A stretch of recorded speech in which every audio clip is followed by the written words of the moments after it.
What's up, Exiles? We have a lot to talk about here, but bear with me as I've had the flu for the past few days and I'm still sick while recording this video. First off, we have a few variations of this build we can play with. I'm going to go over a FoulBorn budget build, a glass cannon style one, and a more defensive one. Then a higher budget improved one we can switch to later when we have generated enough currency. I also have some tips to get through the campaign quick and easy. Let's start with the glass cannon style low budget version. First things first, you want to find yourself a 6-socket Death Oath armor. You can find them as cheap as 15 to 20 chaos on the low end for increased effect of Withered. We can upgrade this later. Next, using the new FoulBorn LD claws, we can equip 2 of them for a total of 240% increased chaos damage. These go for around 10 to 25 chaos each, so they are fairly cheap. We also want to run 2 of the Sundered rings, which were cheap when making the content for this video, but since then the prices have shot up considerably, so you might have to snipe a deal on them when you see it. These rings give us increases and reductions to chaos damage, also apply to effective auras from chaos skills at 15% of their value up to a maximum of 150%. We can't scale it to 300%, the maximum is always going to be 150%, but by running 2 rings we hit the 150% cap much easier. This boosts our damage significantly. Try to aim for rings with lowest reduced reservation efficiency of skills as you can afford. We'll talk more about this later. For a budget build, you can choose to run 1 Sundered ring at first with the resist ring as your other ring. This allows us to use Alpha's Howl to be immune to freeze and get the +2 aura gems and increased mana reservation efficiency. We can also run Impresence Amulet for the Despair to remove the reservation cost and get a boost in damage over time. We replace this later with Defiance of Destiny, which was my first big purchase. For the gloves, we can run Breathstealer, which are very cheap at around 1 chaos. They kind of work like a mini headhunter, providing free auras, but they can also be anointed, which gives us access to more things on the tree. So with that, we have 2 anoints on a 1 chaos investment. Our belt should be Darkness Enthroned. You can find a 94% one or under for around 70 to 80 chaos in trade. For the Abyss Jewels on the belt, I was lucky enough to find a Synth Abyss Jewel with 5% increased damage over time and 15% increased damage if I had killed recently. The other jewel I found one that had double resists and life to help me hit res cap. Use these jewel slots to cap your resists, raise your max HP, or boost your damage. Don't be intimidated at the cost of some of these items. You'll be able to do content which will get you the currency you need to acquire the upgrades for the build. Additionally, you can choose to do a more defensive approach using Atziri's Reflection, which has gone down in price, now making you essentially curse immune and reflecting curses, which means you could run a Coward's Chain or Coward's Legacy without any of the bad side effects. All previous sections of the video, we remain as an occultist for the Profane Bloom and Withering Presence. We need the Profane Bloom in order to trigger our AutoBomber setup, and Withering Presence to be used with our Death Aura. Once we have enough currency, we will make the switch to Elementist and pick up Liege of the Primordial, Bastion of Elements, Shaper of Flames, and the jewels to get Withering Presence back.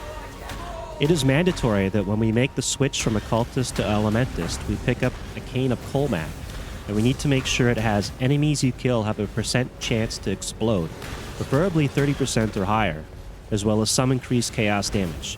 Try to get the most you can afford, and any stats you might need to run our gear. We also want to grab our Golem gems.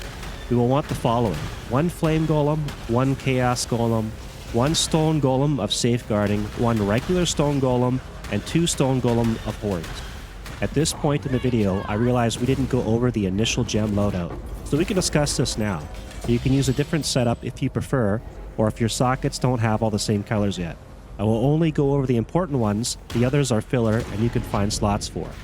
For the boots, I run 2 red, 1 blue, 1 green to get Withering Step, Life Tap, support, more duration, and automation. We need this to trigger our Life Tap on our Death Aura, and the free Withered stacks are a bonus. The armor, being the most important, does not need to be linked, but it does need to be 6 sockets, and ideally 2 blue, 2 green, 2 red, so that we get the following: Efficacy support, Increased Area of Effect support, Less Duration, Swift Affliction support, and Void Manipulation and Life Tap. We take Less Duration as the armor has us take 450 chaos damage over 3 seconds on kill. Less duration equals less damage. We recoup the full HP on kills anyways, and we barely ever notice it. Life Tap will still get the bonus on Death Aura when triggered by our Boots setup, which applies stacks of Wither too. For our Flasks, having at least one Flask of Atziris is nice for the Chaos Leech during effect.